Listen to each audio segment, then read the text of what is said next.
Então, nós temos o conceito de energia livre de Gibbs, né, denotada pela letra G maiúscula, que, por definição, é a energia capaz de realizar trabalho a temperatura e pressão constantes. Em sistemas biológicos, os processos quase todos ocorrem, de fato, em temperatura e pressão constantes. Então, a variação finita, né, denotada pelo delta da energia livre de Gibbs, é igual à variação da entalpia menos T delta S, que é a variação da entropia. Em um processo natural, se esse ΔG for menor do que zero, o processo é dito espontâneo, quer dizer que há liberação de energia livre de Gibbs para ser aproveitada na forma de trabalho. Caso ΔG seja maior do que zero, o processo não será espontâneo, fazendo então com que ele consuma energia para a realização de um trabalho. Caso ΔG seja igual a zero, o sistema estará em equilíbrio, o sistema reacional. E aqui nós temos dois exemplos, né? Um exemplo mecânico e um exemplo químico. No caso aqui que nós comparamos, por exemplo, dividimos um processo em que o ΔG ele é maior que zero e que o ΔG ele é menor do que zero, né? Da mesma forma, então, nós temos aqui exemplos químicos em que nós vamos ter o consumo de energia e a liberação de energia, né? E aí nós temos os dois processos juntos. Bom, nesse exemplo mecânico, nós temos que, para deslocar esse objeto até um certo ponto, é preciso que nós realizemos trabalho, né? E para realizar trabalho, nós precisamos então de uma certa quantidade de energia que seja aproveitada, né, para que ocorra esse trabalho, né? E aqui no caso, nós então modificamos a posição do objeto, aumentando então seu nível energético, sobretudo de energia potencial. Porém, na descida desse objeto, né, no deslocamento desse objeto a uma posição menos elevada, ele perde essa energia potencial, né? Dessa forma, então, liberando energia. Então, nesse primeiro momento, né, ao nós elevarmos o objeto a esse ponto, nós temos então o gasto energético devido à questão da demanda requerida pelo trabalho. Já aqui no caso desse do objeto, nós temos então a liberação da energia potencial que pode ser virtualmente utilizada para a produção de um outro trabalho, né? E aí denota-se então que ocorre então uma variação negativa da energia livre, né, do processo. E aí nós dizemos que este processo consome energia, ou seja, é um processo endergônico, né? É um processo não espontâneo, e esse processo aqui ele libera energia, é um processo dito exergônico, né? Ou seja, é um processo espontâneo. Bom, então aí nós temos um exemplo químico em que essa reação aqui nós vamos ver na via glicolítica, né? Uma parte da reação é a fosforilação da glicose em glicose 6-fosfato, a partir da adição de um fosfato inorgânico. Esse processo, então, demanda uma quantidade de energia livre de Gibbs, tá?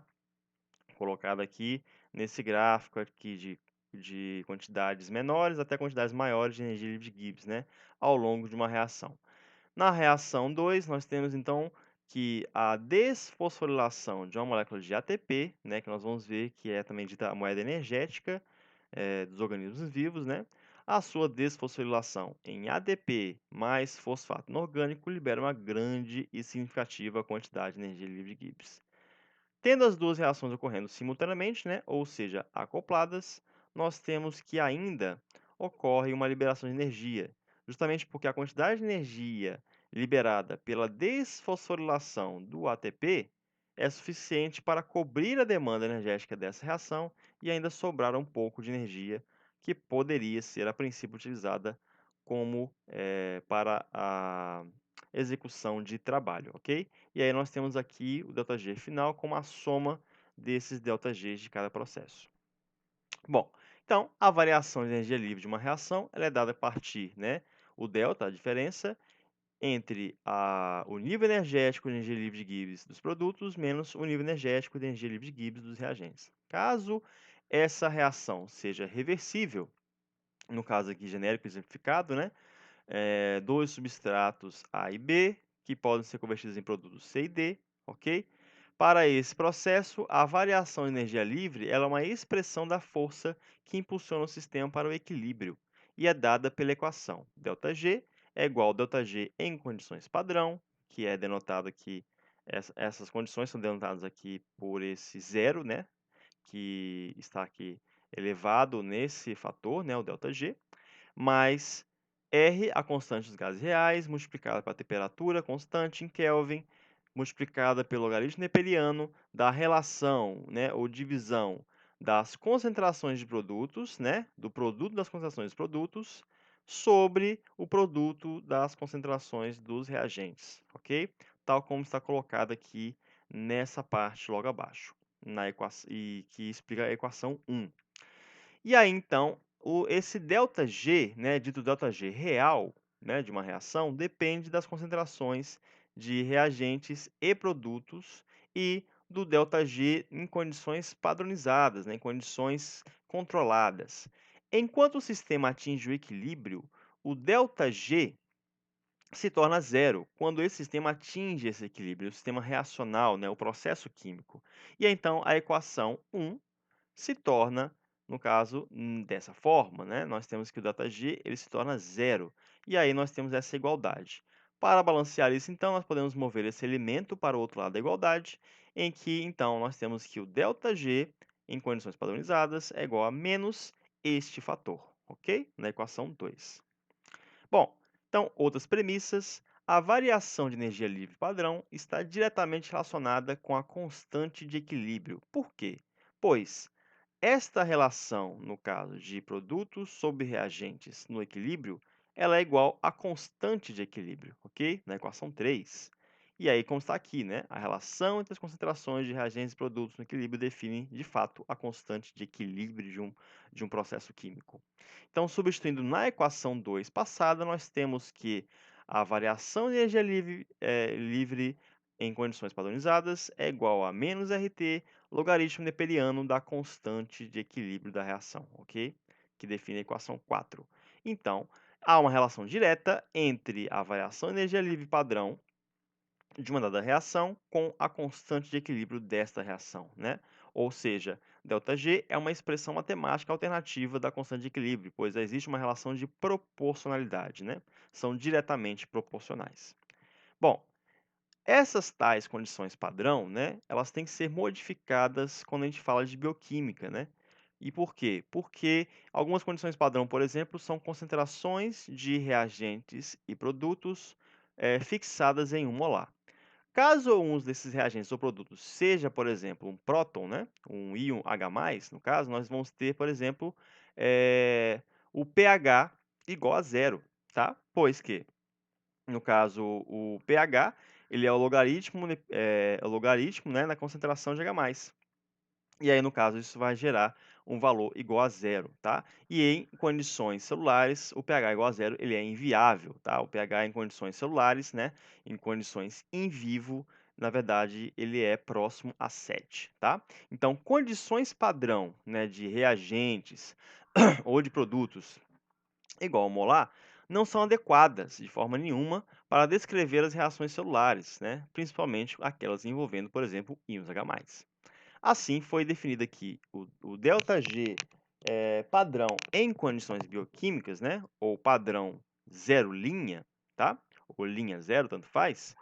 Elas são mais próximas àquelas da célula, né? pH 7, por exemplo, né? pH fisiológico ou neutro e meio aquoso diluído, de forma que os valores das concentrações de H+ e de água estão incluídos dentro desse padrão bioquímico, tá? Então, dessa forma, então, a equação 1 em bioquímica se torna ΔG é igual a ΔG padrão bioquímico mais RT-ln da relação entre o produto dos produtos sobre o produto dos reagentes. Bom, então aqui um exemplo, né, para diferenciar ΔG e ΔG zero linha, tá? A hidrólise da moeda energética, né, que nós vamos ver logo adiante, que é o ATP. O ATP hidrolisado, então, gera ADP mais fosfato inorgânico. Em condições padrões, né, da bioquímica, nós temos, então, pH igual a 7, temperatura ambiente, tá? Concentração de ATP igual a de ADP, que é igual a de fosfato inorgânico, então é 1 molar, tá? Então notem que os demais reagentes realmente são mantidos a 1 molar, apenas o pH ele é variável, tá? Então no caso aqui a concentração de H+ não é 1 molar.